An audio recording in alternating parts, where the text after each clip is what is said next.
All right. That's the ad done. You hit record? I did hit record. Far out. Don't eat when you record. And that marshmallow took a lot longer to eat. Doesn't I it? don't know why I opened that, but I'll put them in a container in the fridge. So as you'll see on the screen in YouTube land, we're putting more attention into our YouTube stuff this year. So when do you sell a winner? Mandy's saying. When you need the money is reason number one. But as a general rule, I think you might have scribbled on the screen. Yeah, no. That was just my with the iPad. I can draw. Oh, you're a legend. So reason number one why you sell is when you need the money. Reason number two, and probably the more important and more common one, is depends on whether you're a trader or a long-time investor. And you've got to make sure which you are, because that tells you what you want to do. So if you are a long-term holder, you need to rebalance, which means you sell your winners and feed the losers. Well, as you're saying that, actually, because I put you need the money, you work out whether you're a trader or an investor. The P there and the O, it's as per the portfolio rules of what you've set of how we're going to manage money. Yeah. So if you're a long-term investor, which presumably most people listening are, the goal of rebalancing is to keep your risk profile in line with the plan. Right. And as a general guide, growth assets will grow faster than defensive assets and will become more and more part of your portfolio. So if you'd been like a good Life Sherpa investor holding some gold over the last year or two, you would have found that went from 10% of your portfolio to 20% of your portfolio. And that's not what you were trying to make your portfolio look like. So you'd sell gold and buy something else, probably bonds or real estate. That's the psychology with investing. It's like, I've got a winner. Yes. Why would I sell that? Because a winner's always going to win. Yeah. Well, the problem is reversion to the mean, that over time, the ones that outperform this year will underperform next year. And so this is about getting the risk back to where you want it to be. And over time, that helps. It's not necessarily about improving returns. It's about managing risk. And that's the contrast between what a trader would do.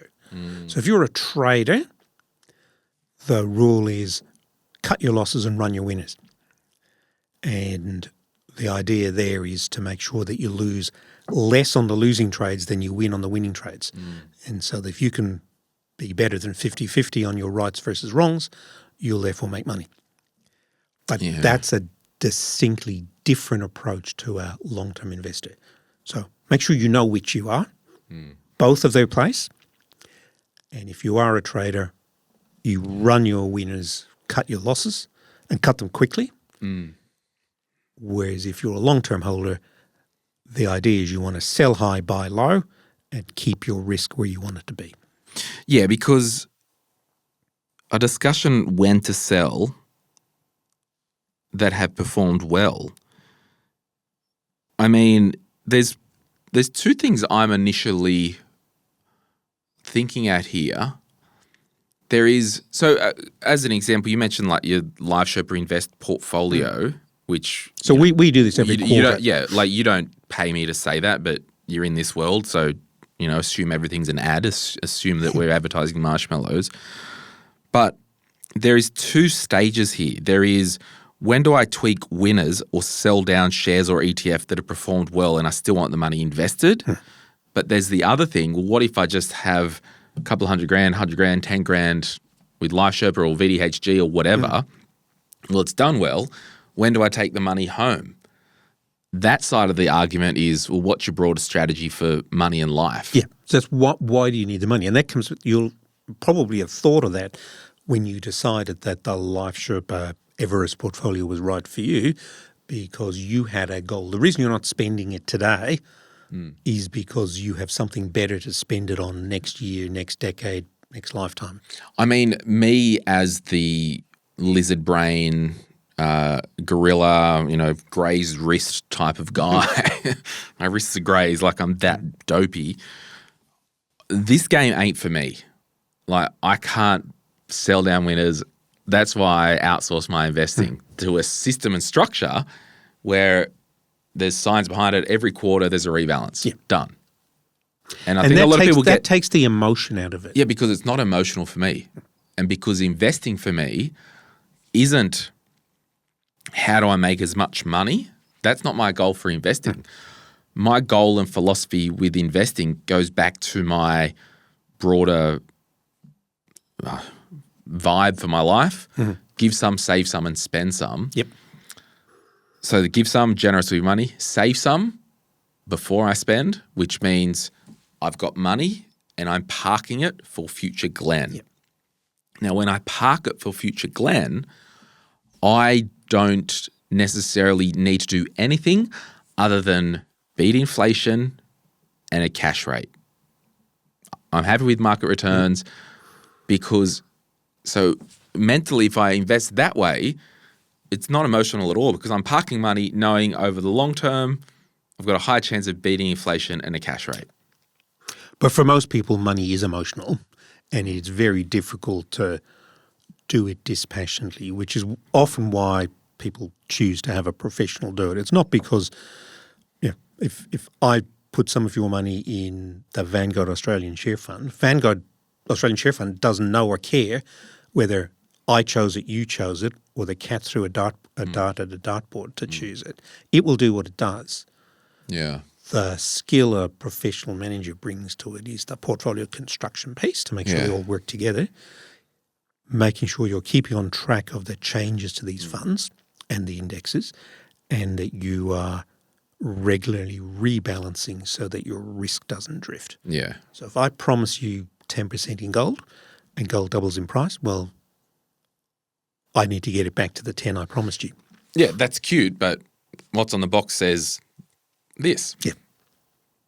So, yeah, I don't know, Mandy. I guess your name's Mandy because you got Mans is your name in the group. But that's a discussion, and that's on ETFs that have performed well. Now, conversely, ETFs that have not performed well doesn't mean they're a bad ETF. It just could be out of phase with the cycle. Yeah. Which means that... So bonds and real estate over the last 5 years, neither of those have performed particularly well. So most of your rebalances would have been selling US equities, selling gold, buying bonds and real estate. Yeah. Yeah. And that takes a bit of mental fortitude. And when you rebalance manually yourself, the temptation is, I'll wait just another month. Yeah. And that's when this thing goes off the rails. Because, but this is the psychology around money. It's so wild. And there's been a few comments in the Facebook group lately, and some of the comments around the psychology of stuff, it's off the chain. And I was actually, because it goes to, do I pay more to a fund manager or even a one-stop shop ETF that is inherently more than buying VAS on a broker, like inherently more. But I pay more, I might get a better outcome. Actually, I was talking with Rach Kroon yesterday, who hosts the property podcast with us, and we were talking about mortgage brokers. Now, this certainly isn't all mortgage brokers, but there is an interesting comment that some of the mortgage brokers that rebate the trailing commission back to the client. Do you guys do that? No. There was a popular book. Yes. And there was a popular comment that you go to this. He's pretty local to here, that guy that's recommended. He's on the Central Coast somewhere. Really? The broker? Yeah. Yeah, okay. So the thing was, get a mortgage through a broker that rebates the commission, right? Awesome. I get that trail back each year. I get that grand back each year or whatever that is, right? The problem is there's a very high chance that broker won't service the existing clients to the level a broker will that's getting paid the commission. So would that broker who's rebating the commission be repricing and checking their loan yearly? Maybe. Maybe not. High chance, no. Why would they work for free? Well, they might have a greater incentive to rewrite the loan if they're keeping the upfront or charging a fee for the upfront. But that's also a big problem. Yes. So I wasn't saying it's good. No, that's what I'm saying. I'm like, hang on, what you're saying here is not sounding any better. No, it's not. It's just this weird thing that, I don't know why we're getting in there, but there's conflicts everywhere, whatever way you look at it. You go to the financial advisor who just charges an hourly rate. We don't do fixed prices. We don't do this. Yeah. Okay, there's a conflict. They could work slower. Maybe Or a not. fixed fee, there's an incentive to cut corners to get it done faster. Exactly. So all of these mechanisms have some disadvantage and some advantage. So the question to my mind is, well, you do you. Yeah, boo. Here's how we work. Yeah. We do fixed fee for fixed scope of work, and we charge a percentage for portfolio management. If you want something else, Knock yourself out. knock yourself out. Yeah. It's not like there's a... I think we just have to lay in the bed we make for ourselves. We do. But you just need to know that if you're, number one, if you're actually paying for a service and you're not getting a service in return, you probably should stop paying. That's a problem. That's a problem.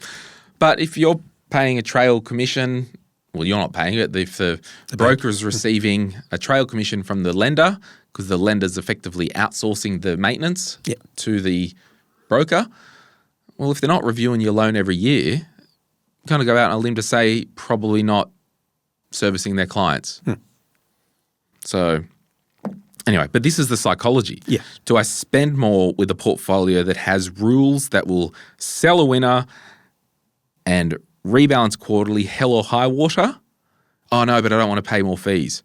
Okay, well, are you sure that you can actually do it every quarter in your own brokerage account, come hell or high water? And you won't get tempted with the, oh, it's looking good. Maybe I'll wait till next month. Yeah.